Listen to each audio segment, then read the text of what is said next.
Dear student, let's continue with radioactivity. So in this last lecture of radioactivity, we are going to see radiation protection. So radiation protection is very much essential because we have seen there are two types of radiation. One type is called ionizing radiation and another type is called non-ionizing radiation. Both of them are harmful, and in the last lecture we have seen what are the harmful effects of these radiations. So how you are going to protect yourself when you are working with a radiation source. Now, radiation protection, it is also called as radiological protection. According to IAEA, International Atomic Energy Agency, it defines it protection of people from harmful effects of exposure to ionizing radiation and the means for achieving it. Means it is just protection of people from the ionizing radiation, and also the method by which you can protect yourself from radiation, that is called radiological protection or radiation protection.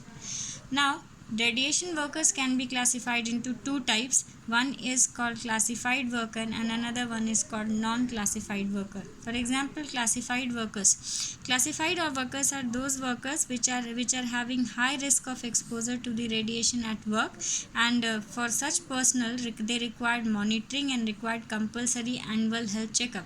On the other hand, non-classified workers are those which have low level or low risk of radiation exposure.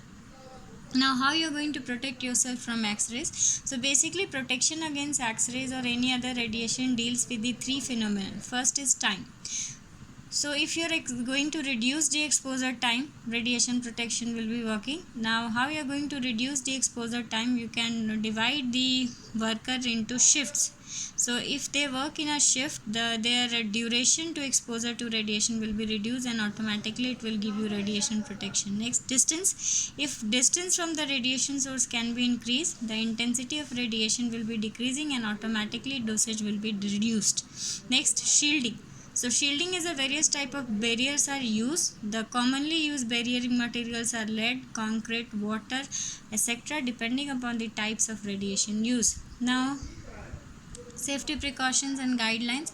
So they should receive proper training before start working in a radiation source. Next, they should check the shielding of machine. Next, before installation of machine should be properly checked, and time of exposure should be very short, and they should follow proper technique in order to minimize the exposure to the radiation. Next, they should use lead apron or other protective measures to protect themselves from radiation.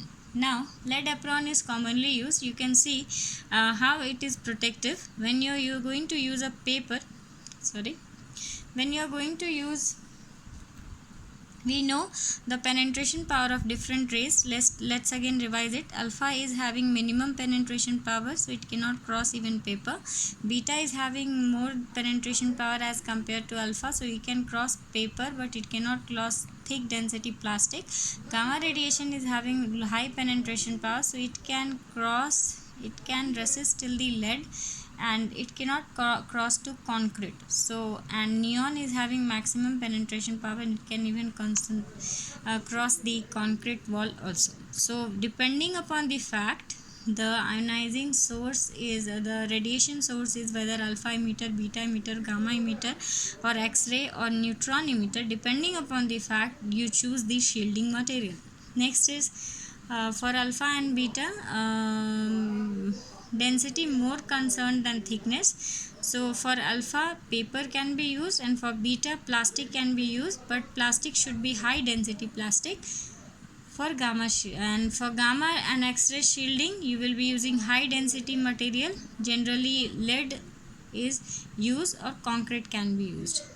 These are the lead apron which are used for radiation protection. So I guess lectures upon radioactivity were clear, and still if you have any kind of doubts, you can consult me via WhatsApp or call.